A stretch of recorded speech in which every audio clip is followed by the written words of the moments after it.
Hello, সোনিয়ার চ্যানেলে আপনাদের সবাইকে স্বাগত। তো আজকে আমি একটা রান্না করতে যাবো প্রথমবারের মতন, অনুষ্ঠান বাড়ির মতন এঁচোড় চিংড়ি। চিংড়ি মাছ নিয়ে নিয়েছি এখানে, আর নিয়েছি এঁচোড় আর আলু। এগুলো আগে ভেজে নেব। আর এইখানে আমার রেডি করা আছে কাঁচা লঙ্কা, আদা, রসুন, পেঁয়াজ আর টমেটো দিয়ে পেস্ট। আর এইটা করার জন্য একটু বেশি করে পেঁয়াজ লাগে। যেখানে আমার পেঁয়াজ কাটা আছে আর দুটো পেঁয়াজ আমি কেটে নিচ্ছি। আর এগুলো হতে থাকো, ওইটা সোনিয়া কাটতে থাকে, ততক্ষণে মশলা আমি তৈরি করতে থাকবো। আর এঁচোড়ের পদ্ধতিটা সবাই জানেন কীরকম ছাড়াতে হয়। মোটামুটি ছাড়িয়ে হলুদ দিয়ে স্টিম মেরে রেখেছি, নাহলে এঁচোড় কড়াইয়ে সেদ্ধ করা খুবই মুশকিল। আলুও সেদ্ধ করে রেখেছি যাতে রান্নাটা তাড়াতাড়ি হয়। বাকি এগুলো শুধু ভাজবো, ভেজে প্রসেসটা দেখাবো। আর পেঁয়াজটা একটু বেশি লাগে এটাতে, পেঁয়াজটা বেশি করে কেটে নেওয়া হচ্ছে। এখানে আমি কড়াই গরম করতে দিয়ে দিচ্ছি, একটা মশলা তৈরি করে নেবো। এখানে আমাদের কড়াই গরম হয়ে গেছে, এর মধ্যে আমি দিয়ে দিচ্ছি একটুখানি গোলমরিচ। গোলমরিচ এরপর দেওয়া হবে গোটা জিরে,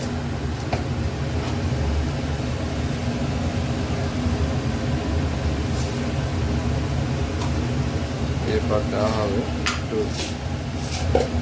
গরম মশলা, গোটা গরম মশলা,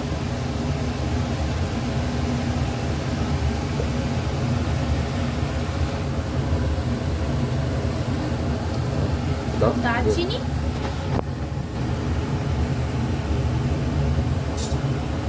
আর দেব শুকনো লঙ্কা দুটো। এইগুলো আমি খুলে ভালো করে ভেজে নেবো, আগে গরম করে নেবো, তারপর পেস্ট করে নেবো। এগুলো করে আমি ফিরে আসবো।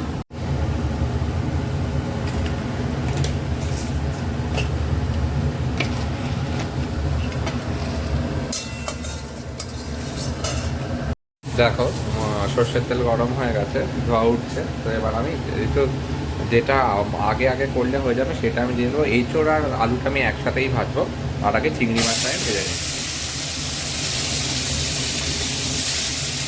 চিংড়ি মাছের ভেতরে অনেক জল থাকে, তো জল ঝরিয়ে চিংড়ি মাছটাকে দিয়ে দেওয়া হলো। নুন আর হলুদ দিয়ে আমি সামান্য নুন হলুদ দিয়ে ম্যারিনেট করে নিচ্ছিলাম। অ্যামাউন্ট আমি বলবো না, কারণ মোটামুটি সবাই আন্দাজ আছে একটা।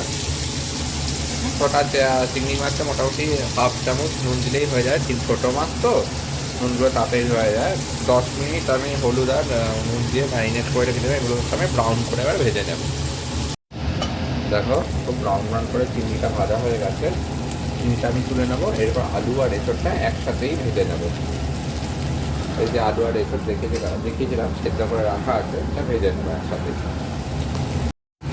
দেখো, এঁচোড়টা খুব সুন্দর ব্রাউন ব্রাউন হয়ে গেছে, আর আলুটাও ভাজা হয়ে গেছে।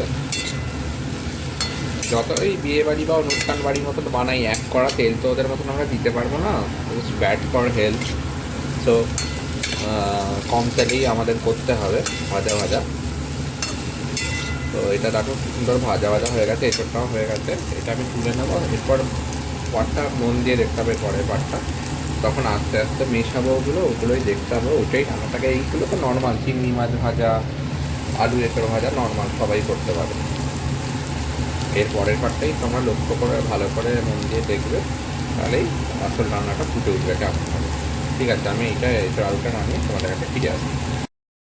তেল গরম হয়ে গেছে, তেলের ভেতর পেঁয়াজটা দিয়ে দেওয়া হলো। পেঁয়াজ এটা একটু বেশি করে ব্যবহার করতে হবে, তাহলে তোমাদের টেস্টটা বেশি ভালো আসবে।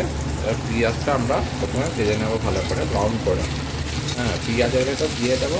যদি আমি কাঁচা লঙ্কার পেস্ট একটু দিয়েছিলাম আগে, তবুও আমি একটুখানি 2-4টে লঙ্কা দিয়ে নেবো। এতটা আছে, এমনি না ফাটিয়ে দেবো, জাস্ট ফর শো। এবার এটা হতে থাকবে করতে।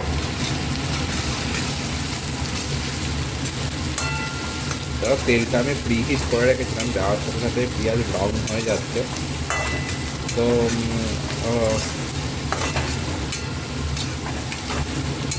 1 মিনিটেই প্রায় হয়েছে, কারণ তেলটা প্রচণ্ড গরম করে রেখেছিলাম। এর ভেতরে আমি এটা দিয়ে দেবো।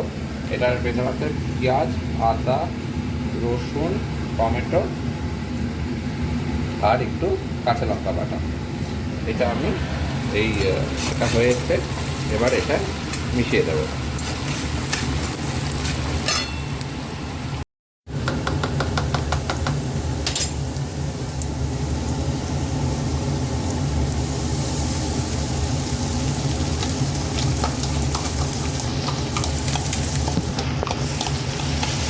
এটা দিয়ে দেওয়া হলো, এটা দিয়ে আমি ফার্দার আর একটু কষিয়ে নেব। ইচ্ছা করলে টমেটো তোমরা গোটাও দিতে পারো, কিন্তু মিক্সিতে দিলে তোমাদের টাইমটাও বাঁচবে। জাস্ট দুফালি করে দিয়ে দেবে, কুচি কুচি করতেও হবে না, আর ওয়েস্টেজও হবে না। এরকমভাবে টমেটো দিলে লোকে খেয়েও নেয়। অনেক সময় দেখবে টমেটো পড়লে এরকম পাতে লোক অনেকে খায় না, পাতে পাতে শরীর রাখে। এরকম করলে পুরোটাই তো মিশে যায় গ্রেভির সাথে, তো খুব সুবিধা হয়। ঠিক আছে, এইটা একটু হোক, তারপর আমি আবার ফিরে আসি। দেখো পাশ দিয়ে তেল ছাড়তে শুরু করেছে, এবার আমি দিয়ে দেবো যে ভাজা মশলাটা বানিয়েছিলাম সেটা। এবার এটাকেও মিশিয়ে নেব। দেখো এরপর আমি কী কী দিচ্ছি তোমরা মন দিয়ে এটা স্টেপটা দেখবে।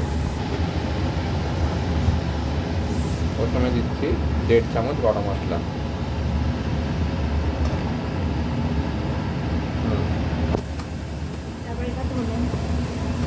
ধনে গুঁড়ো 1.5 চামচ,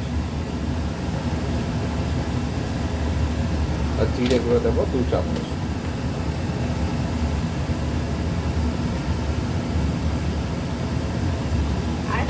কাশ্মীরি মির্চ দেবো একটু বেশি করে, এটা ধরো 1 টেবিল স্পুন কালারটা হওয়ার জন্য, এটাই বিয়েবাড়ির কালারটা আসবে।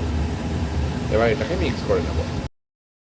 বিয়েবাড়ির মতন অসম্ভব সুন্দর একটা কালার চলে এসছে। এর ভেতরে আমি আরেকটু বানানোর জন্য দেবো চিনি, আরেকটু দাও, আর 3 ছোটো চামচ নুন, বা 2 ছোটো চামচ নুন। হ্যাঁ, তারপর স্বাদ বুঝে যদি অ্যাড করা হয় অ্যাড করে নেব। এবার কাঁচা গন্ধটা চলে গেলে, আরেকটুখানি কাঁচা গন্ধটা যাবে, কাঁচা গন্ধটা চলে গেলে মেশাবো আমি একটু জল মেশালে কাঁচা গন্ধটা অবশ্যই চলে যেতে হবে, কিন্তু তাহলে গ্রেভিটা খুব সুন্দর হয়। তারপরে আমি বাকি আইটেমটা মিশাবো। দেখো খুব সুন্দরভাবে মশলাটা হয়ে গিয়ে তেল ছেড়ে দিতে পারবে। এবার আমি মেশাবো একটুখানি জল।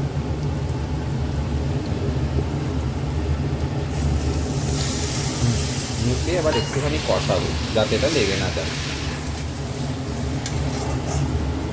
মনে রাখবে কাঁচা গন্ধ চলে গেলেই তোমরা এটা করবে, নাহলে কিন্তু বিচ্ছিরি খেতে হয়ে যাবে। এবার একটুখানি 1-2 মিনিট কষুক, একটুখানি টক করে হতে থাকুক, বাবলস বেরোতে থাকুক, তারপর আমি পুরো জিনিসটা মেশাবো।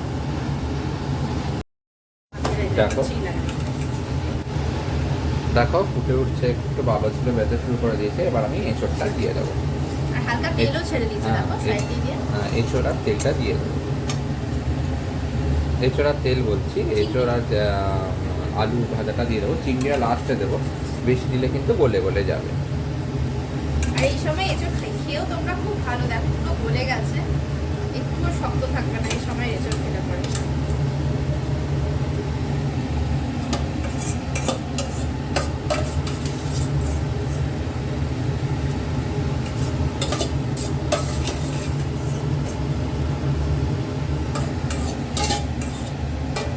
এবার এটাকে দেওয়া হয়ে গেছে, এবার এটাকে আমরা ভালো করে মিক্স করে নেব।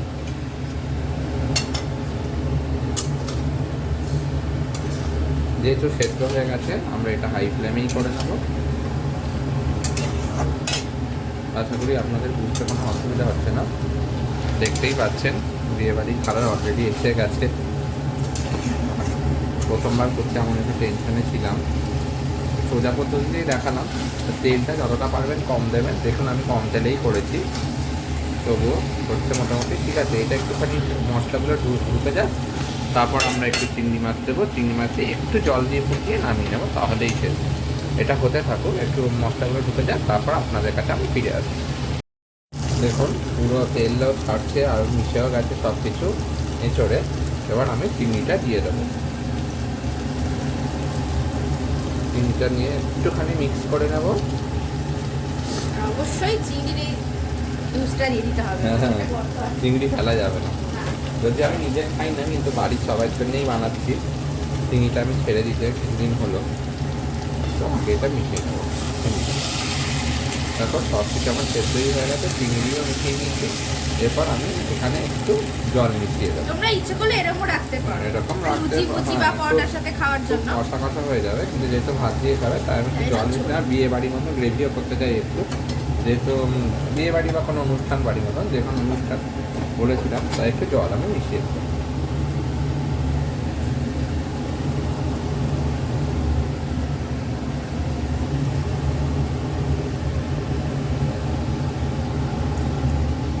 ঠিক আছে, এটা একটু ফুটলেই আপনাদের কাছে ফাইনাল ফিগার নিয়ে আমি ফিরে আসবো।